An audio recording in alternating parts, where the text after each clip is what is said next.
How to remember anything का simple सा मेरा रूल है। सबसे पहला है not to learn anything in first attempt. आराम से सुनो, बिना टेंशन के, फोकस के साथ, फुल फोकस, बिना टेंशन के, बिना किसी लोड के सुनते जाओ। Second, revise and read it again, mark and highlight. हाँ सर, ये बातें इंपॉर्टेंट है, सर ने बोली है। उसके बाद सॉल्व क्वेश्चंस एंड दोबारा जब आओ तो दोबारा से repeat the marking and highlight. And जो ये आपने मार्किंग एंड हाईलाइट किया है सवाल करते करते, प्रीवियस ईयर क्वेश्चन करते करते, मॉड्यूल करते करते, रिवाइज प्रॉपरली।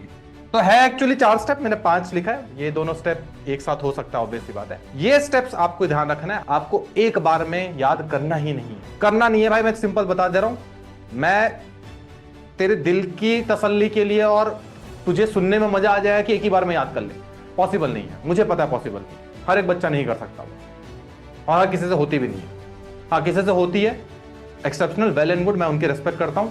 बट मैं बाकी सब लोगों के लिए ये बता रहा हूं कि अगर आपको कभी कोई चीज याद करने में दिक्कत आती है तो आप ये करें। मेरे को कभी भी कोई मैं किताब पढ़ता हूं, उस किताब को बार बार पढ़ने में उसका एसेंस समझ में आता है।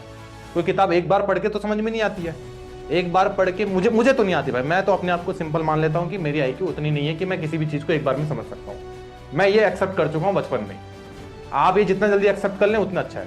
बट क्या मैं किसी चीज को समझ नहीं सकता? नहीं। मेरा दूसरा एटीट्यूड ये कहता है कि मैं दुनिया की कोई भी चीज समझ सकता हूं, बस I need to put that effort. दुनिया की कोई भी चीज समझ सकता हूं, मुझे बस वो राइट एफर्ट मार रहा है।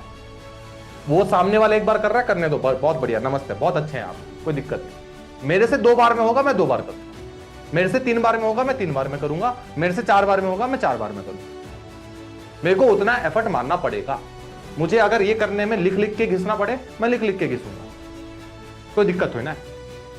दिक्कत क्या होगी कि तेरा अगर कैपेसिटी 4 बार में है तो 3 बार में पढ़ के कंप्लेन करने लग जाएगा, सर मेरे को याद नहीं हो रही, सर मेरे नंबर नहीं आ रहे। कैसे आएंगे? तेरी बैंडविड्थ ही 4 में सेट है, तूने 4 एफर्ट मारा ही नहीं। जिनको एक बार में भी याद होता है उनके लिए भी मैं बोल दूं कि 2 बार पढ़ने से उनका भी नुकसान नहीं होगा सर, ऑब्वियस सी बात है ना। 1 टाइम और 2 time, 2 time is always very very very very very very greater than 1 time sir, no doubt at all.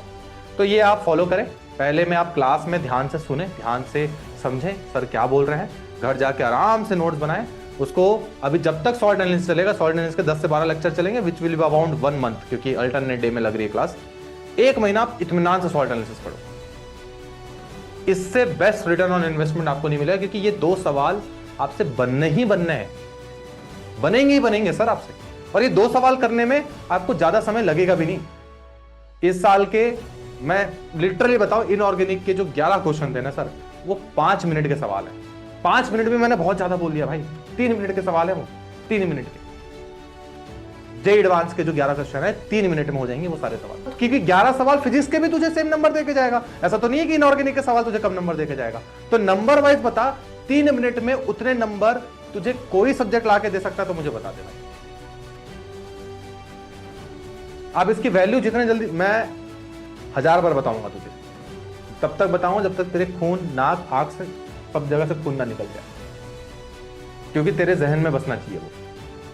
क्योंकि ये नहीं समझा तो तू एग्जाम को नहीं समझा भाई। एग्जाम क्रैक करने का फर्स्ट एंड फॉरमोस्ट, सबसे बेसिक, अगर तुझे रैंक लानी है ना अंडर 100, तेरी इनऑर्गेनिक सुपर स्ट्रांग होनी चाहिए, तेरी ऑर्गेनिक स्ट्रांग होनी चाहिए। क्यों? क्योंकि ये तुझे एज देगी, टाइम देगी भाई, तुझे टाइम देके जाएगी। तो मैथ्स का सवाल, लेंदी सवाल, मैथ्स टफ नहीं है, मैथ्स लेंदी आई है। फिर से देखना पेपर, आप जो 11 में चैप्टर पढ़े वो सारे सवाल जाके देखोगे। कोई भी, मैंने मैथ्स के सवाल देखे, मेरे को समझ में आ रहा है कि सवाल में क्या करना है भाई। मैं सवाल देखा मैथ्स का, मेरे को साफ साफ समझ में आ रहा है, अच्छा इसमें तो ये करना है। एक प्रोबेबिलिटी का सवाल था, सारे सवाल भाई, सारे सवाल समझ में आ रहे हैं कि इसमें क्या करना है। प्रोसेस थोड़ा लेंदी है, बस इतना ही फर्क है। प्रोसेस लेंदी है सर बस। अब वो लेंदी प्रोसेस को मैं टाइम के साथ कैसे हैंडल करूंगा, वो डिसाइड करता है कि आपकी केमिस्ट्री कितनी सुपर स्ट्रांग है। ये मैं पहले भी बोला हूं, बहुत बार बोला हूं, बार बार बोलूंगा, क्योंकि यही एक simple and straight forward strategy है। नो बकवास, straight to the point. Simple चीज को सिंपल ही रखो तो ज्यादा अच्छा है। उसको कॉम्प्लिकेट करके टफ बोलने से तो कुछ होगा नहीं। सिंपल चीजें सिंपल ही है। समझ में आ रहा है मैं क्या बोल रहा हूं? तो थोड़ा ध्यान रखें।